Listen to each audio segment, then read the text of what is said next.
आकाशवाणी मुंबई. संदेश नाईक प्रादेशिक बातम्या देत आहे. लोकसभेच्या 7व्या आणि शेवटच्या टप्प्यासाठी 8 राज्य आणि एका केंद्रशासित प्रदेशांमधल्या 57 मतदारसंघात आज मतदान सुरू आहे. यासाठी दुपारी 1 वाजेपर्यंत 40.9% मतदानाची नोंद झाली आहे. हिमाचल प्रदेशात सर्वाधिक 48.63% इतकं मतदान झालं आहे, तर बिहारमध्ये 35.65% मतदान झालं आहे. विधान परिषदेच्या 4 जागांपैकी नाशिक विभागीय शिक्षक मतदारसंघासाठी काल पहिल्या दिवशी 2 उमेदवारांचे अर्ज दाखल झाले. भाजपचे विवेक कोल्हे यांच्यासह अहमदनगर इथले छगन पानसरे यांनी अर्ज दाखल केले आहेत. विवेक कोल्हे यांनी आज अपक्ष उमेदवारी म्हणूनही अर्ज दाखल केला. दरम्यान काल दिवसभरात 39 इच्छुकांनी अर्ज नेल्याची माहिती निवडणूक प्रशासनानं दिली आहे. यात नाशिक विभागीय शिक्षक मतदारसंघाचे विद्यमान आमदार किशोर दराडे यांचाही समावेश आहे. लोकसभा निवडणुकीची मतमोजणी म्हणजेच निवाडा जनतेचा. कोण हरणार, कोण जिंकणार, कोणत्या मुद्द्यावर जनता कौल देणार, म्हणजेच निवाडा जनतेचा. लोकसभा निवडणुकीच्या निकालाचं सर्वंकष विश्लेषण करणारा कार्यक्रम निवाडा जनतेचा. अवश्य ऐका. येत्या 4 जूनला मतमोजणीच्या दिवशी सकाळी 9 वाजल्यापासून थेट प्रसारण अस्मिता वाहिनीवर. निवाडा जनतेचा. प्रादेशिक वृत्त विभागाची निर्मिती. पाकव्याप्त काश्मीर हा पाकिस्तानचा भाग नसल्याचं पाकिस्तान सरकारनं इस्लामाबाद उच्च न्यायालयात कबूल केलं आहे. पाकिस्तान व्याप्त काश्मीरमधले पत्रकार अहमद फरहाद शहा यांच्यावर सुरू असलेल्या खटल्यावेळी पाकिस्तान सरकारनं न्यायालयाला हे सांगितलं.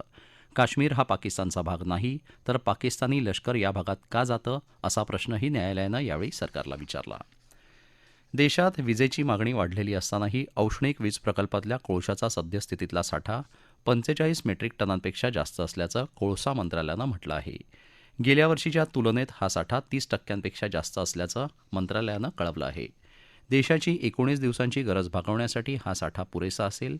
येत्या 1 जुलैपर्यंत औष्णिक विद्युत प्रकल्पांमध्ये 42 मेट्रिक टन कोळसा उपलब्ध होईल, असंही मंत्रालयानं कळवलं आहे.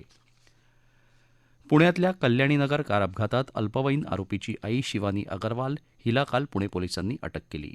शिवानी हिच्यावर आरोपीच्या रक्ताचे नमुने बदलून त्याला बाहेर पडण्यासाठी मदत केल्याचा आरोप आहे. शिवानी हिला आज पुणे न्यायालयात हजर केलं.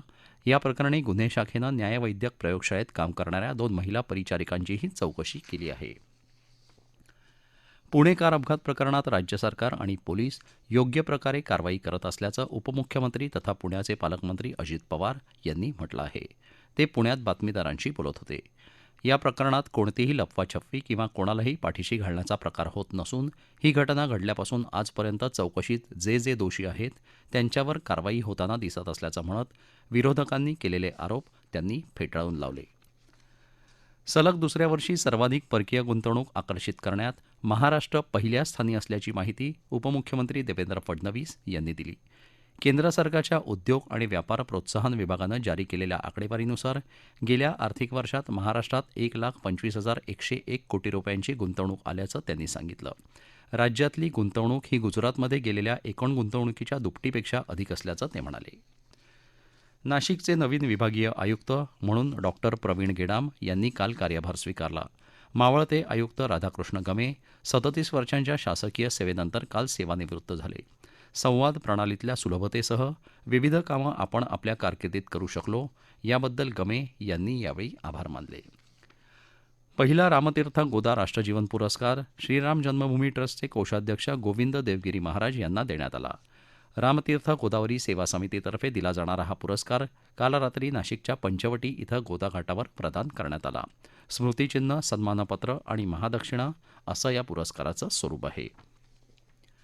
राज्य कबड्डी असोसिएशन आणि पुणे जिल्हा कबड्डी असोसिएशनच्या सहकार्यानं 71वी राज्य अजिंक्यपद निवड कबड्डी स्पर्धा पुण्यात होणार आहे. वरिष्ठ पुरुष गटाची स्पर्धा 13 ते 16 जुलै तर महिला गटाची स्पर्धा 17 जुलै ते 20 जुलै या कालावधीत बालेवाडी इथल्या शिवछत्रपती क्रीडा संकुलात होईल. यामध्ये 31 संघ सहभागी होणार असून या स्पर्धा मॅटवर होणार असल्याची माहिती राज्य संघटनेचे सरकार्यवाह बाबूराव चांदेरे यांनी दिली आहे. याबरोबरच आकाशवाणी मुंबई केंद्रावरचं हे प्रादेशिक बातमीपत्र संपलं. नमस्कार.